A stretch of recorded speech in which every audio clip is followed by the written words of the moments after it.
Bonjour à toutes et à tous et bienvenue sur Chafouineur, votre chaîne du partage de la passion du cinéma et de la pop culture. Aujourd'hui, je vais jouer au Chafouineur en vous parlant du film Incassable de M. Night Shyamalan. Mais avant d'aller pour le programme de la présentation du synopsis, disons coucou à notre très chère collaboratrice et cadreuse. Coucou. Ah que coucou. Synopsis. Oui, je vous fais plus cinéma sur les animaux.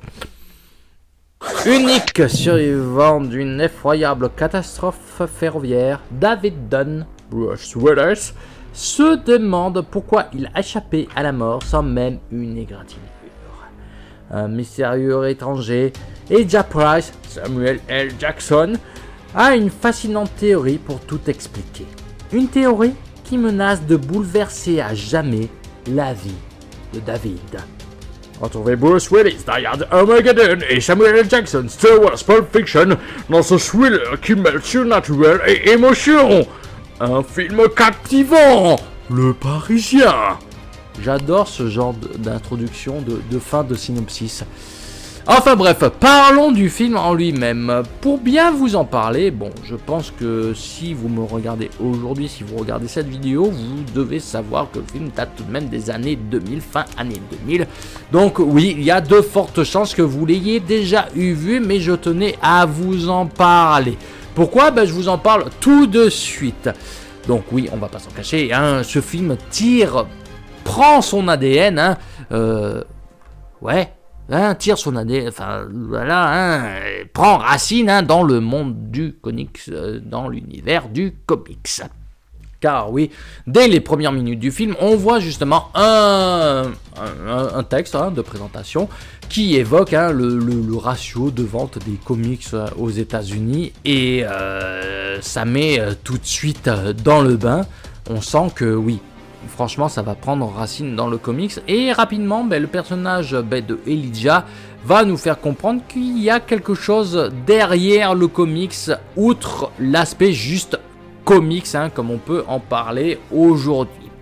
Car oui, aujourd'hui, on va pas s'en cacher, Marvel a un petit peu le monopole du comics, on en bouffe à toutes les sauces. Là, on est le 21 janvier, le 15 janvier est sortie la série WandaVision, qui est l'amorce de la phase 4 du Marvel Cinematic Universe. L'année 2020 qui devait laisser place permettre l'entrée en scène de Black Widow. Avec la pandémie du Covid-19, ça a retardé certaines choses. Pareil du côté de DC. DC, il n'y a pas eu de film. Wonder Woman 1984. Je suis curieux de voir comment certaines personnes ont pu le voir. Moi, ça n'a pas été le cas. Je suis curieux. Mais bon, s'il est possible à la location ou quoi que ce soit, dites-le moi dans les commentaires. Ça sera avec plaisir que j'aimerais être renseigné pour pouvoir le regarder et vous le présenter. Enfin, ceci étant dit, oui, les super-héros, on en bouffe à toutes les sauces. Mais il en était différemment, fin années 2000, puisque, bon, à l'époque, derrière mes 30 ans d'années, à ce moment-là, c'était les X-Men de Bryan Singer ou les Spider-Man de Sam Raimi. Des films qui sont bien différents de ce qui nous sont proposés aujourd'hui et Incassable en fait partie. Pourquoi ? Parce que justement, les super-héros et vilains qui nous sont présentés dans ce film sont très terre à terre. Il n'y a rien de fantasque derrière. Au contraire, l'image du super-héros, du super-vilain est là pour mettre en avant une idée, du moins celle de Elijah, qui est de présenter que les personnes qui ont des facultés propres à elles-mêmes sont amenées à faire de grandes choses du moment qu'elles sont éveillées à ces facultés et qu'elles puissent justement les permettre de les faire grandir, de les exposer, bref, j'essaye de faire des rimes en « et », mais en gros c'est de bien les utiliser, voilà, en bien ou en mal, mais il y a vraiment un discours qui va au-delà du simple fait de Iron Man dans sa caverne qui fait face à des terroristes ou de Thor qui essaye de s'émanciper ou quoi que ce soit. Enfin bref, ça va beaucoup plus loin et ça ne fait pas dans la surenchère. Il n'y a pas d'effets spéciaux, en veux-tu, en voilà. Au contraire, le film il est très tranquille. Justement, dans sa construction, il pourrait presque faire penser, sur certains aspects, au... je me base là-dessus, mais au premier film, oui, de super-héros, type Sam Raimi ou Bryan Singer. Il est très tranquille. Ça se fait tranquillement, sereinement, mais de manière intelligente, puisque au final, le spectateur, il demande, du moins, ça a été le cas pour moi, et je pense comme notre très chère coréatrice Cadrose, mais il est happé par le récit et il demande à voir ce qui va arriver ensuite. Surtout notre très chère coréatrice Ekadros qui n'est pas du tout fan de ce film de super-héros.